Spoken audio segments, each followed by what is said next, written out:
Hello friends, स्वागत है आपका हमारे YouTube channel GATE and ESC tutorials में। ये ट्रांजिएंट एनालिसिस की सीरीज़ को आगे बढ़ाते हुए एक गेट इलेक्ट्रिकल 2014 का क्वेश्चन मैं लेके आया हूँ और ये बहुत ही अच्छा क्वेश्चन है। कंसेप्चुअल बेस्ड 1 मार्क का क्वेश्चन आया था, ठीक है। तो उस क्वेश्चन को ध्यान से समझेंगे और कुछ कंसेप्ट यहाँ से हम गेन करेंगे। देखिए, क्वेश्चन ये कह रहा है कि आपका जो कैपेसिटर पर वोल्टेज है 0 माइनस पे, ये 2 वोल्ट है। जो करंट है, सोर्स करंट है, ये आपका 20 मिली एम्पियर है, ठीक है। क्या पूछा है? Which of the following graphs shows in the options approximate the voltage vs across the current source. आपको क्या करना है? सोर्स वोल्टेज का ग्राफ बताइए। करंट सोर्सेज के अक्रॉस जो भी वोल्टेज है आपको उसका ग्राफ बताना है, ठीक है। वीएस पूछा गया है। इसमें कैसे सॉल्व करेंगे इस क्वेश्चन को ध्यान से देखो। अगर आप इन सर्किट्स को देखो, यहाँ पे इन स्विचेस को देखो, यहाँ पे तो एक स्विच तो आपका t इज इक्वल टू 0 पर क्लोज हो रहा है और दूसरा स्विच आपका t इज इक्वल टू 0 पर ओपन हो रहा है, ठीक है ना।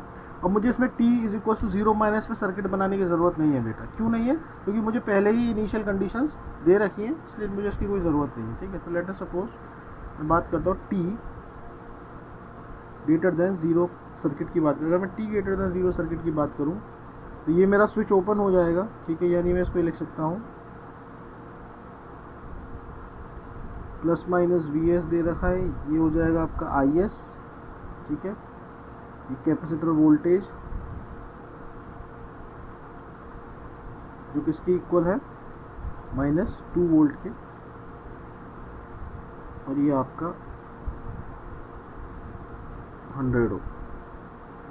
अब सब लोग एक बात बहुत ध्यान से समझो।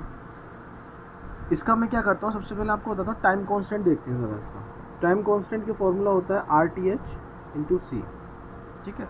आपको थेवेनिन रेजिस्टेंस निकालना आता होगा। जब हम थेवेनिन रेजिस्टेंस निकालते हैं तो सारे जितने भी इंडिपेंडेंट सोर्सेज होते हैं उनको हम क्या करते हैं? डीएक्टिवेट करते हैं विद देयर इंटरनल इम्पीडेंसेस।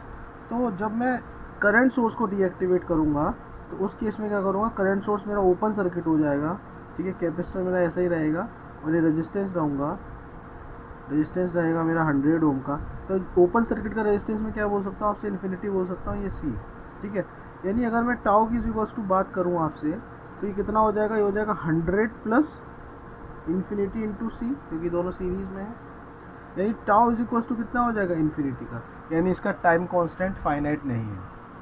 इससे पहले जब मैंने आपको क्वेश्चन कराया था तो मैंने आपसे ये कहा था कि कभी भी अगर टाइम कांस्टेंट 0 हो या टाइम कांस्टेंट आपका इनफाइनाइट हो, यानी टाइम कांस्टेंट आपका फाइनाइट वैल्यू ना हो, या तो वो 0 हो या वो आपका इनफाइनाइट हो, तो वो ट्रांजिएंट का क्वेश्चन नहीं होता, ठीक है ना। वो ट्रांजिएंट का क्वेश्चन नहीं होता। दूसरी बात, एक बात और सीखिए इस क्वेश्चन में। देखिए, ये आपका एक करंट सोर्स लग रहा है, ठीक है।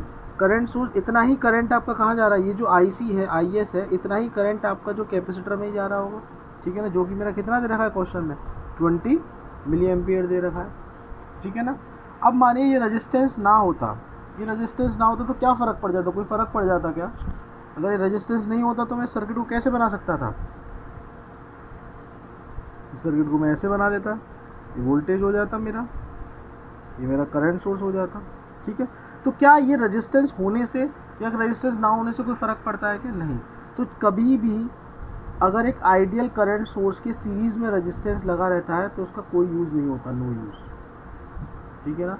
ये क्वेश्चन बहुत ही ब्यूटीफुली फ्रेम करा गया और 2014 में उसके बाद में एक क्वेश्चन कराऊंगा, वो क्वेश्चन इसी कंसेप्ट पे है, ठीक है ना। तो हमेशा ध्यान रखिएगा, अगर आइडियल करंट सोर्स के सीरीज़ में कोई रेजिस्टेंस होगा तो उसका कोई यूज़ नहीं होगा, ठीक है, उसका कोई यूज़ नहीं होगा। और दूसरी बात कि अगर ये जो अब कैपेसिटर जो है, देखो क्योंकि टाइम कॉन्स्टेंट इनफाइनाइट है तो कैपेसिटर एब्रप्टली तो चार्ज होगा नहीं, तो कैपेसिटर चार्ज कैसे होगा? फिर कैपेसिटर चार्ज होगा आपका लीनियरली। यानी कभी भी आपके अगर करंट सोर्स आपकी सीरीज़ में लगता है वोल्टेज आपके कैपेसिटर के, तो उस केस में जो कैपेसिटर होता है वो किस तरह चार्ज होगा? अब आपका वो लीनियरली चार्ज होगा। क्यों नहीं हो सकता? जैसा दिखा रही ऐसा चार्ज क्यों नहीं हो सकता? ये एब्रप्टली चार्ज हो रहा है, एक्सपोनेंशियल चार्ज है ये, ठीक है, ये एक्सपोनेंशियल चार्ज है। लेकिन टाउ इज इक्वल्स टू क्या हो गया? टाउ इज इक्वल्स टू यहाँ पे क्या आ गया? इनफाइनाइट। यानी इनफाइनाइट इसको टाइम लग रहा है चार्ज होने में, तो इनफाइनाइट टाइम अगर इसको लगेगा चार्ज होने में तो ये वाला इसका ग्राफ नहीं हो सकता, ठीक है। ये वाला ग्राफ इसका नहीं हो सकता। तो किस तरह का ग्राफ होगा? इसका जो ग्राफ होगा वो लीनियर होगा, यानी वोल्टेज किस तरह चार्ज होगा? आपका लीनियरली चार्ज होगा, ठीक है। अगर आपको ये समझ में आ गया कि अगर अब ये बात अपने दिमाग में बिठा लीजिए, अगर किसी भी कैपेसिटर के सीरीज़ में अगर करंट सोर्स लगा रहता है तो वो कैपेसिटर आपका लीनियरली चार्ज होता है, ठीक है ना। तो यानी दो मेरे ऑप्शंस तो गलत हो गए, ये गलत हो गया, सॉरी ये वी एस के दे रखे, अच्छा ये वी एस के दे रखे, हमें देखना पड़ेगा, मतलब कैपेसिटर वोल्टेज नहीं, ये वी एस के दे रखे हैं इसके। अगर कैपेसिटर, तो कैपेसिटर का किस तरह का ग्राफ नहीं आ सकता, कैपेसिटर का इस तरह का ग्राफ नहीं आ सकता, ठीक है ना, कैपेसिटर का इस तरह का ग्राफ नहीं आ सकता। तो फिर क्या होगा इसमें देखते हैं।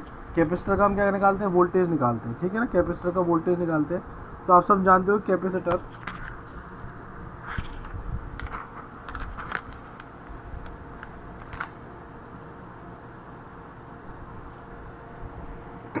कैपेसिटर का जो वोल्टेज होता है, अगर मैं ओम्स लॉ के हिसाब से देखूं तो क्या होता है, 1/c integration minus infinity to t i C T D T, ठीक है ना। अगर मैं इसको ब्रेक करूं तो 1/c हो जाएगा, ये हो जाएगा आपका माइनस इन्फिनिटी टू 0, ठीक है, I C T D T plus का 0 से t 1/c रहेगा I C T D T, ठीक है। ये वाला देखिए माइनस इन्फिनिटी से 0 क्या शो कर रहा है, इनिशियल वोल्टेज शो कर रहा है, और इनिशियल वोल्टेज मुझे कितना दे रखा है, माइनस का 2 वोल्ट दे रखा है। इनिशियल वोल्टेज मुझे कितना दे रखा है, माइनस का 2, हो जाएगा माइनस का 2 प्लस का 1 अपॉन जो इसमें कैपेसिटेंस की वैल्यू दे रखी है आपको, कैपेसिटेंस की वैल्यू आपको इसमें 1 माइक्रोफेरेड दे रखी है, ठीक है, कैपेसिटेंस की वैल्यू आपको 1 माइक्रोफेरेड दे रखी है। तो कैपेसिटेंस हो जाएगा आपका 10⁻⁻6 0 to 2 t। I C t क्या है आपका, ये आपका 20 मिली एम्पियर, ठीक है, तो 20 इंटू 10 की पावर -3 डी टी। इसको मैं क्या कर लूँगा, इसको बाहर ले लूँगा तो -2 हो जाएगा, प्लस का 1 10⁻⁶, ये आ जाएगा एलसीएम के बाहर,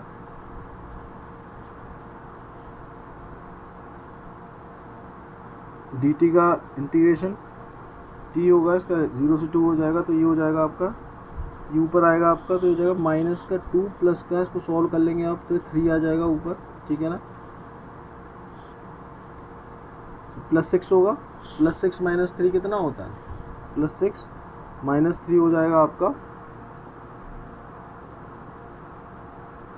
+3, 20 1 2 3, ठीक है, टी, ये आ जाएगा आपका आंसर। यानी अगर मैं कैपेसिटर का वोल्टेज, अगर कैपेसिटर का ग्राफ बनाता हूँ मैं ये आपका वी सी टी है, अगर मैं कैपेसिटर का ग्राफ बनाता हूँ तो कैसे बनाएंगे, t बराबर 0 पुट करेंगे, ये आपकी t की हो गया, ये आपका कैपेसिटर का वोल्टेज। अगर मैं t = 0 पुट करता हूँ इस इक्वेशन में तो ये कितना हो जाएगा, 2 ये 20,000 का t से मल्टीप्लाई 0 हो जाएगा, तो कितना हो जाएगा -2, ठीक है। और जब t बराबर 0 होगा तो वी सी टी की वैल्यू कितनी होगी, -2 होगी। तो ये आपका कैसे पास करेगा, ये आपका इस तरीके से पास करेगा, ठीक है ना, ये आपका इस तरीके से पॉजिटिव स्लोप है, क्योंकि ये क्या है, पॉजिटिव स्लोप है, तो पॉजिटिव स्लोप के हिसाब से पास होगा। तो अब आपका आंसर आपको लग रहा होगा ए है, नहीं ए नहीं है, ये तो ये जो क्या है, ये कैपेसिटर वोल्टेज आया है, ठीक है ना।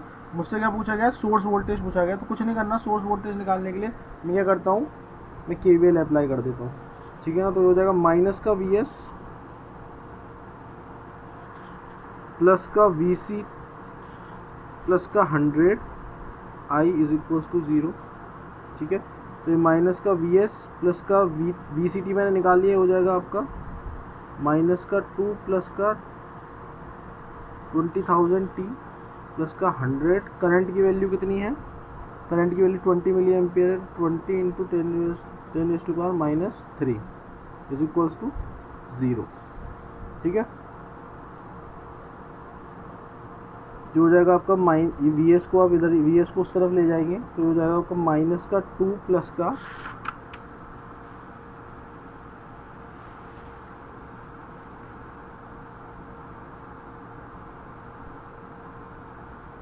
20,000 टी प्लस का, ये हो जाएगा आपका 2 रह जाएगा ये केवल, क्योंकि इससे ये कैंसिल, 3 से पूरा कैंसिल हो जाएगा, तो केवल 2 रह जाएगा, ठीक है। तो 2 से 2 कैंसिल हो जाएगा, तो वी एस की वैल्यू कितनी आ जाएगी आपकी, 20,000 टी, ठीक है। वी एस की वैल्यू कितनी हो जाएगी आपकी 20,000 टी। तो यानी ग्राफ कैसा हो जाएगा इसका, y is equal to m x का ग्राफ हुआ 20,000। ये आंसर कौन सा हो जाएगा वो आपका,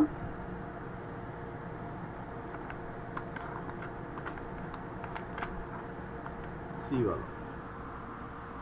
ठीक है। तो क्रक्स पॉइंट इसमें यही है, क्रक्स पॉइंट इस क्वेश्चन में यही है कि अगर कोई भी करंट सोर्स लग रहा है किसी भी कैपेसिटर की सीरीज में, ठीक है ना, तो उस कैपेसिटर का जो वोल्टेज होगा वो लीनियरली चार्ज होगा।